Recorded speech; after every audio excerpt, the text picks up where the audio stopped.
So today, taking two function rules and putting them together in different ways. So we need a little bit in the way of definitions and formulas for what we are talking about here.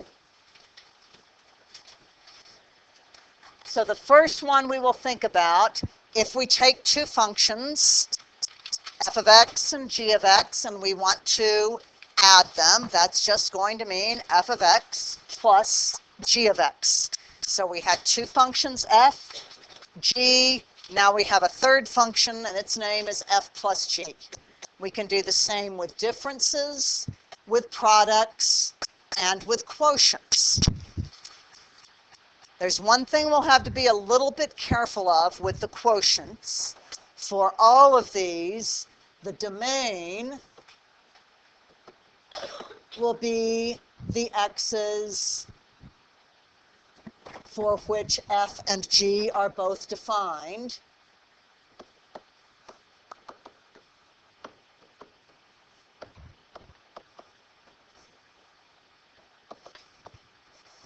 So if 2's in the domain of f, but 2's not in the domain of g, for some reason 2's not in the domain of f plus g or f times g, and so on.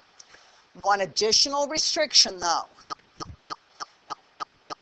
When we start doing the quotient of functions, even if I might have a function where g of x is defined, if it ends up equaling 0 for that value, we need to throw out any x's that make g of x equal to 0.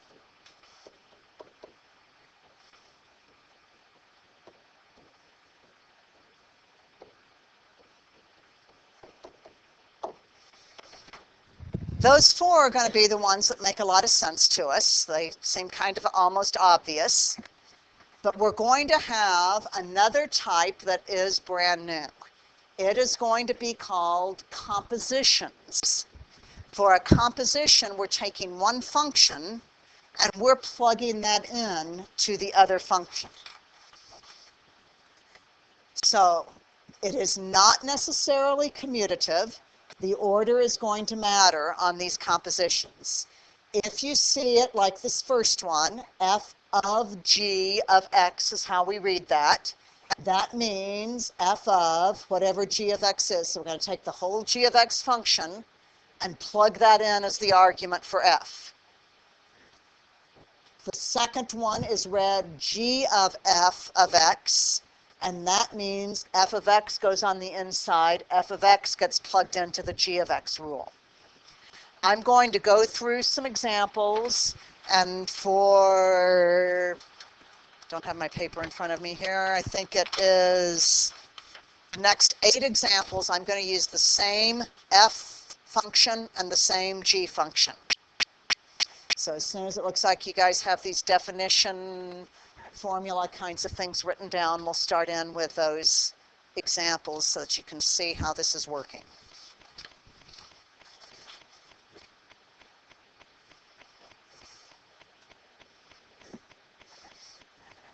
So these are the two functions we're going to use. So go ahead and write down f of x is x plus 3, g of x is x squared plus 1. We're going to use those for all 8 of the next 8 examples. So example 1 is f plus g of x. Since it is of x, I'm not evaluating for a number. I just want a new rule for this third function. So what I need to do is to take whatever f of x was plus whatever g of x was. And in this case, that means x plus 3 plus, and then g of x was x squared plus 1.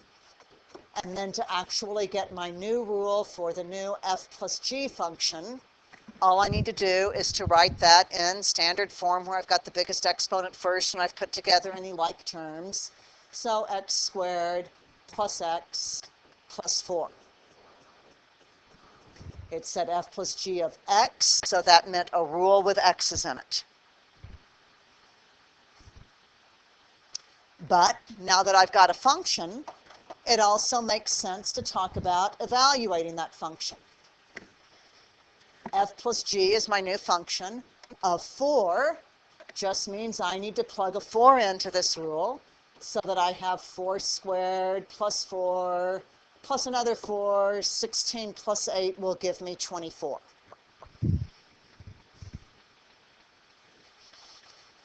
So check my math. Did I get that right?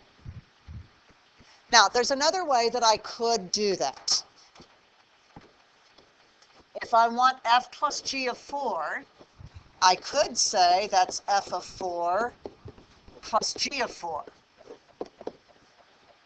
And just to prove that I get the same thing, if I go back to where I can see my rules, f of 4 is going to be this up here, so 4 plus 3, or 7. And g of 4 is going to be 16 plus 1. So if I have 7 plus 17, I still get 24.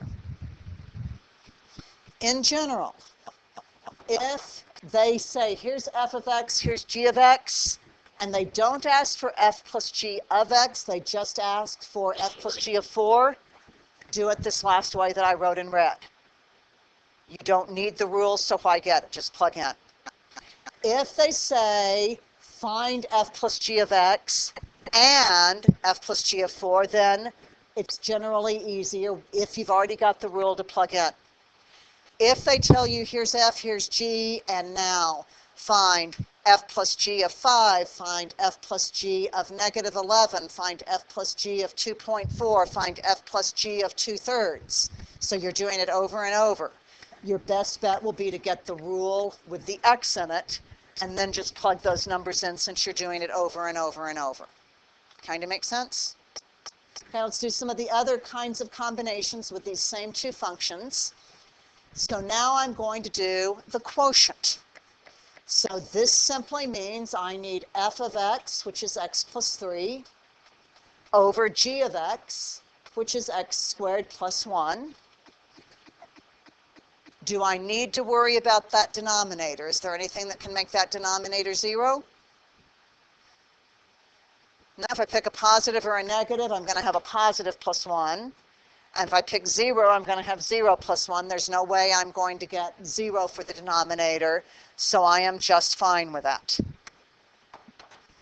Now that I have that rule, if I wanted to then get f over g of 2, all I need to do is to plug 2 in to this new rule that we formed.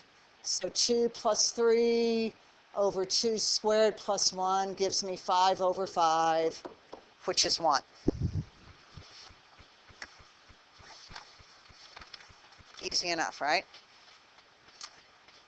Let's do a subtraction one, and then we'll start in on that composition stuff. So I don't have a rule for f minus g of x. I'm just being asked to evaluate this for 1. Since I'm not going to be doing it over and over, and they don't care about a rule with an x in it, let's just go ahead and say that this has to be f of 1 minus g of 1. And we know how to evaluate those things. So first, if I put a 1 in for the f formula, I have 1 plus 3. And if I put a 1 in for the g formula, I have 1 squared plus 1. The only thing to be careful of is I need to subtract this whole answer for g of 1. So I need to combine it first and then subtract it, or I need to distribute the minus sign. So we have 4 minus 2, which gives us 2. So those are the easy ones, adding, subtracting, multiplying, dividing. Let's talk about compositions, because they get a little bit weird. Same functions again. We want to first do f of g of x. So that means I need to do f of whatever g of x is. So f of, but I know from right here that g of x is x squared plus 1. So far, so good. This says I need to use the rule for f, and this is what I'm going to plug into it. If this had been f of 2, I'd change this x to a 2. If this was f of 7, I'd change all of the x's, this x right here, to a 7. Where it gets a little bit strange is I now am taking f of x squared plus 1. I am not doing f of x. I am doing f of x squared plus 1. So if I change this x to x squared plus 1, I have to change every x in that formula to an x squared plus 1. So this one becomes x squared plus 1, changing that x, and then I still have that plus 3 from the rule for f. Then it's just a matter of simplifying. That is x squared plus 4. Anybody with a question on that one? Then we're going to do it the other way, g of f.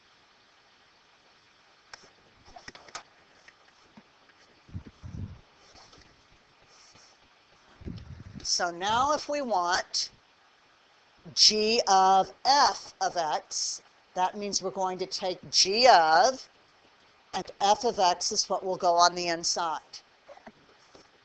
So g of, my f of x rule is this one right here, so that means x plus 3. So now I'm going to use the g rule, but I'm going to put x plus 3 into that function. I no longer have g of x. It is now g of x plus 3. So this is an x plus 3 instead of an x. If I change this one to an x plus 3, I have to change every x in that formula to an x plus 3. So now I have x plus 3 is what needs to be squared plus 1. That's the tricky step. Everybody with me to that point? Then it's just a matter of simplifying so that we have x squared plus 6x plus 9 when we FOIL plus that other 1. So we end up with x squared plus 6x plus 10 for g of f of x. Anybody with a question on that? Okay, so now I have two more new functions. I had an f, I had a g, now I have a new function named f of g and another new function named g of f. So since I have those new functions, I can evaluate it at different numbers. There are two ways I can evaluate this. I can either say this is f of g of 3. So f of, but I know how to evaluate g of 3. It is just going to be 3 squared plus 1, 9 plus 1 is 10. And then if I want f of 10, I just put 10s in where x is in the f rule, and I have 10 plus 3, so 13.